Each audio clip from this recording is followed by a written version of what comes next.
Hello friends, उम्मीद है आप लोग की पढ़ाई अच्छी चल रही होगी। देखिए, अब हम लोग क्या करेंगे, इतिहास में जितने भी प्रमुख शब्दावलियां हैं जो आपका प्रीलिम्स के प्री के एग्जाम में आपको इंपॉर्टेंट हो जाता है और मेंस में भी उनका आप इस्तेमाल कर सकते हैं। ठीक है, तो हम लोग क्या करेंगे, ऐसी प्लेलिस्ट बनाएंगे जैसे कि हमने पीवाईक्यू का प्लेलिस्ट बनाया और बाकी सब प्लेलिस्ट आप चैनल में देखते हैं। उस तरह से हम लोग क्या करेंगे कि इतिहास में महत्वपूर्ण शब्दावलियों का प्लेलिस्ट बनाएंगे और हम लोग कोशिश करेंगे कि हम लोग 10-10 शब्द को रोज सीखेंगे। 10 शब्द है ना, शब्द। इसके बाद हम लोग प्लेलिस्ट बनाएंगे कि जो महत्वपूर्ण स्थान है इतिहास में उसको। तो इतिहास को समझने का हम लोग एक तरीका से, ये आपका ऑप्शनल में भी काम आ जाएगा। ठीक है, तो आप इसको पढ़ लीजिएगा। जिसका हिस्ट्री ऑप्शनल है वो भी इसको देखिए और जो मेंस और प्रीलिम्स के अकॉर्डिंग कैसे इसको तैयारी कर रहा है वो भी देखिए। ठीक है, आइए 10 शब्द है, आराम से समझते हैं। पहला शब्द क्या है? पहला शब्द है मेलुहा। आपको चीजें दिख रही है, मेलुहा है। ठीक है, मेलुहा का क्या अर्थ होता है समझिए। मेलुहा का सीमांकन सिंध प्रदेश से हुआ है। सिंध प्रदेश से इसका संबंध है। सिंध प्रदेश सब समझ रहे हैं, मैप में देखिए सिंध प्रदेश कहाँ पे है। सिंध प्रदेश सुमेरियन लेखों के से ज्ञात होता है कि उन नगरों के व्यापारी मेलुहा व्यापारियों से व्यापार करते थे। तो सुमेरियन के लेखों से हमें पता चलता है कि मेलुहा के व्यापारियों से है ना, नगरों नगर जो ये नगर है वे व्यापार करते थे। तो ये किससे संबंधित है? सिंध प्रदेश से संबंधित है। और सुमेरियन लेखों से पता चलता है कि उन नगरों से व्यापार होता था। हड़प्पा में मेलुहा शब्द आप पढ़ते हैं। ठीक है, तो ये चीज एक वर्ड है, आप इसको लिख लीजिए। दूसरा है कौन सा, ये समझिए, ब्राउस ट्रोफेडेन। ब्राउस ट्रोफेडेन है ना, इसको देखिए, ब्राउस ट्रोफेडेन। ये क्या था आप समझते हैं? जैसे हम लोग हिंदी में क्या लिखते हैं, देखिए इधर है आपका, देखिए इधर देखिए, इधर से इधर लिखा जा रहा है ना, लेकिन ब्राउस ट्रैफोर्डेन में क्या होता था कि ऐसे लिखा जा रहा था। ठीक है, दाएं से बाएं, बाएं से दाएं, फिर दाएं से बाएं, फिर बाएं से दाएं, ऐसे। उर्दू में कैसे लिखा जाता है? इधर से। ठीक है, सभी लाइन ऐसे होती है। लेकिन हिंदी में कैसे होती है? हिंदी में सभी लाइन ऐसे होती है। ठीक है, लेकिन जो हड़प्पा में पाया गया लेख है वो कैसे लिखा गया है? सबसे पहले ऐसे, फिर ऐसे, फिर ऐसे, इस तरह से लिखा गया। ये चित्र आप याद रखिए। ठीक है, तो देखिए इसको, सिंधु सभ्यता की लेखन प्रणाली, इसमें पंक्ति दाहिने से बाईं ओर तथा फिर दूसरी पंक्ति क्या होता था, दाहिनी ओर लिखी जाती थी। तो दाहिने से बाएं और फिर बाएं से दाहिने, ये चीज आप देख पा रहे हैं, दाएं से बाएं ऐसे और फिर ऐसे, ये जो लिखा जाता है ये आपको हड़प्पन लेखन शैली है, लेखन प्रणाली है, उसको ब्राउस ट्रोफेडेन कहते हैं। ठीक है, तो ये चीज आप समझे। आगे चलिए, कायस्थ संस्कृति। कायस्थ संस्कृति एक टर्म है। जितने भी टर्म आप देखने थे कि यूपीएससी में पूछा जाता है ना टर्म्स, तो हम लोग उसको हैंडल करने के लिए बहुत तरीके से चीजें करेंगे। कायस्थ संस्कृति क्या है? कायस्थ संस्कृति का नाम कायस्थ, जो चंबल नदी के एक उप नदी वाली सिंध के तट पर स्थित है। तो ये कायस्थ क्या है? चंबल नदी का एक उप नदी है, उसका नाम है काली, क्या नाम है फ्रेंड, देखिए, काली सिंध के तट पर स्थित है, क्षेत्र के नाम पर रखा गया है। कायस्थ संस्कृति में कायस्थ मुख्य स्थान है। जो ये कायस्थ संस्कृति है इसमें कायस्थ मुख्य स्थान है, जो कि चंबल नदी की एक सहायक नदी काली सिंध पर स्थित है। ठीक है, और उसी का नाम पे पड़ा है। पुरातात्विक उपकरणों में प्राप्त तांबे की कुल्हाड़ियां पत्थर के सूक्ष्म हथियार और उनके मन के प्रमुख हैं। तो जो तांबे का कुल्हाड़ी है और पत्थर के सूक्ष्म हथियार है फ्रेंड्स, ये मन के आपको प्रमुख है, वहां पर पाई गई है। तो काथक संस्कृति से आप परिचित हो गए। इसका लोकेशन कहाँ पे है? ये आपको चंबल नदी के किनारे है। जब भी आप मैप पढ़े तो चंबल नदी को आप जरूर मार्क कर ले अपने दिमाग में। हम लोग मैप का क्लास भी आप करेंगे ज्योग्राफी के सेशन से। मैं अभी हिस्ट्री कर रहे हैं तो अभी हिस्ट्री कंप्लीट करते हैं। ठीक है, देखिए नेक्स्ट क्या है, देखिए नेक्स्ट है सावल्दा। सावल्दा संस्कृति। ठीक है, ये टर्म्स है, इसको याद रखिए। सावल्दा संस्कृति जो है, सावल्दा संस्कृति का नामांकन सावलदा है ना, सावल्दा धुलिया जिला महाराष्ट्र है ना, महाराष्ट्र से संबंधित है, ये याद रखिए लोकेशन इसका। सावल्दा संस्कृति महाराष्ट्र से संबंधित है, बस्ती के नाम पर हुआ। धुलिया जिला का जो बस्ती है उसके नाम पर हुआ। यद्यपि ताप्ती के पास एक सीमित है, लेकिन दयामाबाद के पास भी इसके प्रमाण मिले। तो दयामाबाद के पास भी इसको मिला है और ताप्ती के पास भी इसका प्रमाण मिला है। देखिए फ्रेंड्स, लाल पर काले चित्रित बर्तन है ना, लाल बर्तन रहते हैं जो मिट्टी और उस पर काले चित्र किए रहते हैं, डायग्राम बने रहते हैं। मुख्य विशेषता यहाँ की सावालदा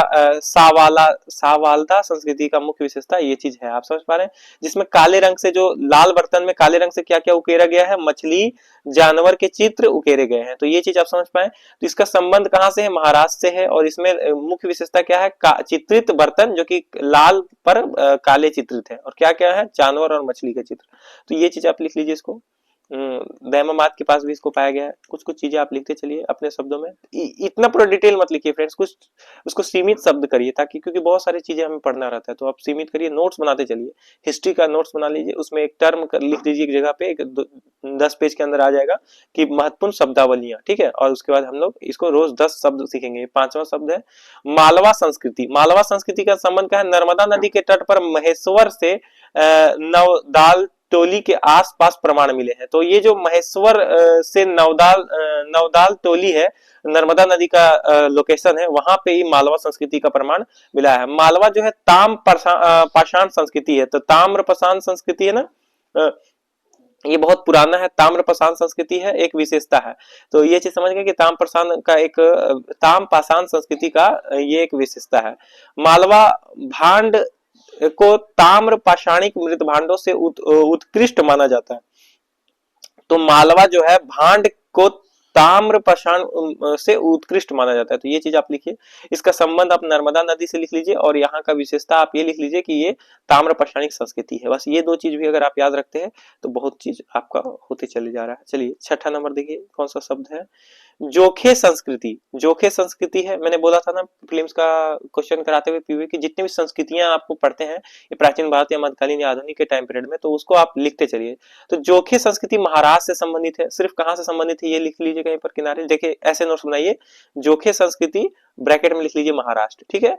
अहमदाबाद नगर के अहमदाबाद देखिए क्या है फ्रेंड्स, अहमदनगर है ना, अहमदनगर जिले के, महाराष्ट्र में अहमदनगर है एक जिला है, उसके नेवासा, दैमाबाद एवं पुणे जिले के चंदेली, सोनवा गांव, इनाम गांव, और फिर एक मिनट फ्रेंड्स, इमाम गांव है ना फ्रेंड्स, इमाम गांव में मालवा संस्कृति के बाद जोखे संस्कृति के प्रमाण प्रकाश में आए थे। तो इसके बाद ये आया जोखे संस्कृति। किसके बाद आया, क्या टाइम पीरियड है इसको लिख लीजिए। सबसे पहले लिखिए कि चंदेल का संगांव, इनाम गांव में मालवा संस्कृति के बाद जोखे संस्कृति आया। तो इसको लिख लीजिए टाइम पीरियड, पहला, दूसरा और फिर तीसरा। और जोरवे मृत भांड लाल पर काले चित्रित, प्रत्येक क्षेत्र में एक केंद्रीय क्षेत्र पाया जाना मुख्य विशेषता है। तो प्रत्येक क्षेत्र में एक केंद्रीकृत क्षेत्र जो है ये विशेषता है, और ये भी लाल मिट्टी पे काला उकेरा गया चित्र यहाँ का विशेषता है। मुख्य रूप से आप क्या याद रखिए कि जोखे संस्कृति जो है महाराष्ट्र से संबंधित है। और आपको ये चीज देखिए, चंदेली में सोनगांव, इनाम गांव में मालवा संस्कृति के बाद जो है जोखे संस्कृति आपको यहाँ पे इनाम गांव पास आई। तो इसको आप लिख लीजिए टाइम पीरियड। आगे चलिए 7वां नंबर देखिए, चिराद संस्कृति। चिराद संस्कृति जो है पूर्व भारत में भी ताम्रपाषाण संस्कृति के अवशेष मिले। तो ये पूर्व भारत से संबंधित है जहां ताम्रपाषाण संस्कृति मिले, ठीक है। तो चिराद संस्कृति क्या है, ताम्रपाषाण संस्कृति है। तो ये बिहार में मिले, ठीक है, बिहार में, ठीक है। पूर्व में कहा मिला, बिहार में। तो चिराद संस्कृति का संबंध बिहार से है। ताम्रपाषाणिक संस्कृति है ये लिख लीजिए। मिट्टी से थापे गए बांस के घर, मिट्टी से थापे गए बांस के घर। पहले बांसों का एक ऐसा डायग्राम बनाया गया, उसमें फिर मिट्टी को ऊपर से ये किया गया, उसके बाद इस तरह करके मिट्टी का और बांस को मिलाकर छोटे औजार जिसमें पत्थर के पलक इस संस्कृति की विशेषता है। तो छोटे और औजार से संबंधित है, और पत्थर के एक पलक होता है छोटा छोटा, हम लोग पढ़ेंगे एनसीईआरटी में, वो क्या है इसका विशेषता है। तो आप इसको लिखिए चिरान संस्कृति, पूर्वी भारत, बिहार, और ये के ताम्रपाषाणिक संस्कृति है। मिट्टी से थापे गए बांस के घर में यहाँ के अवशेष, और छोटे औजार जिसमें पत्थर के पलक, ये इतना आप लिख लीजिए, ये इसका विशेषता है। 8वां नंबर देखिए, रोज हम लोग 10 कोशिश कर लेंगे, है ना, हर एक वीडियो में, प्लेलिस्ट में आपको रोज हर एक वीडियो में 10 आपको मिल जाएगा शब्द। 10 टर्म अगर आप रोज याद करते हैं तो बहुत सारा आप टर्म याद कर पाएंगे, ठीक है। आप लिखते चलिए इसको। रिवल क्या है, ऋग्वेद के कुछ हस्तलिखित प्रतियों में परिशिष्ट जुड़े मिले हैं जिन्हें खील कहा गया है। खील है ये, क्या है फ्रेंड्स, खील। खील क्या होता है, खील है ये, क्या है, खील। खील क्या होता है? खील जो है देखिए, ऋग्वेद जब आप देखते हैं तो उसमें ना हस्तलिखित प्रतियां भी जुड़ी हुई है। तो हाथ से लिखा हुआ चीजें हैं, उसके किनारे परिशिष्ट में आपको क्या मिलेगा? कुछ चीजें जुड़े हुए मिलेंगे। तो परिशिष्ट में जो जुड़े हैं उसको खील कहते हैं। परिशिष्ट समझते हैं, ये पेपर है और इसका परिशिष्ट ये वाला है फ्रेंड्स। ये इसको बोलते हैं हाशिया। क्या बोलते हैं? हाशिया। ये क्षेत्र को हाशिया बोलते हैं। और ऐसा ही बहुत सारा पेज जब मिलेगा तो लास्ट पेज में एक जगह पे परिशिष्ट जुड़ा हुआ मिलेगा आपको हर एक प्रतियों के आसपास। ठीक है, तो ये चीजें खील कहते हैं, ऋग्वेद से संबंधित। अब ऐसे याद रखिए कि खील जो है ये ऋग्वेद से संबंधित है, बस इतना आप याद रखिए। आइए लास्ट नहीं 9 है, फिर उसके बाद ये क्या है? 10 है टोटल। वेद त्रयी। वेद त्रयी क्या है? ऋग्वेद, सामवेद एवं यजुर्वेद को सम्मिलित रूप से वेद त्रयी कहा जाता है। तो कितने वेद है? 4 वेद है फ्रेंड्स, ऋग्वेद, सामवेद, अयुर्वेद और अथर्ववेद। अथर्ववेद को अगर हटा दें और ये तीनों को समाविष्ट एक रूप में अगर बोला जाए तो इसको वेद वेद त्रयी बोलते हैं। वेद त्रयी से समझ गए आप क्या है? कि इन तीनों को, ऋग्वेद, सामवेद एवं यजुर्वेद, इन तीनों को मिला दिया जाए तो ये वेद त्रयी कह जाएंगे। ठीक है, तो ये चीज आप समझे। लास्ट वर्ड वर्ड है देखिए, होताया। होताया ऋग्वेद से संबंधित है, इसको आप लिख लीजिए कहीं पे। होताया ऋग्वेद से संबंधित है, ये हम लोग प्राचीन भारत से टर्म्स है। होताया वर्ग के पुरोहित यज्ञ कुंड में अग्नि का आधान कर वेद मंत्रों द्वारा देवताओं का आह्वान करते थे। तो ऋग्वेद में कोई और मंत्रों का आह्वान करके, यज्ञ वहां का प्रसिद्ध चीज है, यज्ञ करके मंत्रों का आह्वान करके अग्नि में, जैसे कि एक अग्नि है फ्रेंड्स ये, और इसमें आह्वान करके मंत्रों का आपको ये ही कर सकते थे, होय तारा। ठीक है, ये समुदाय। तो हमने क्या किया? हिस्ट्री के शब्दावलियां, जो प्रमुख शब्द हैं फ्रेंड्स, शब्द हैं प्रमुख शब्द, उसमें से हम लोगों ने 10 शब्द किया आज, 1 से लेके 10 तक। इस तरह से हम लोग 11 से 20 तक करेंगे। फिर इस तरह करके हम लोग पूरा प्लेलिस्ट बनाएंगे, 10-10 शब्द रोज, ऐसा कुछ टारगेट है। ठीक है फ्रेंड्स, तो आप समझ पा रहे हैं, आप ये चीज क्लियर हुआ आपको कि जो आप नोट्स बनाते चलिएगा हिस्ट्री का, हम लोग सब कुछ कंप्लीट कर लेंगे फ्रेंड्स धीरे धीरे। प्रमुख शब्दावलियां हमने पढ़ा। ठीक है, थैंक यू फ्रेंड्स।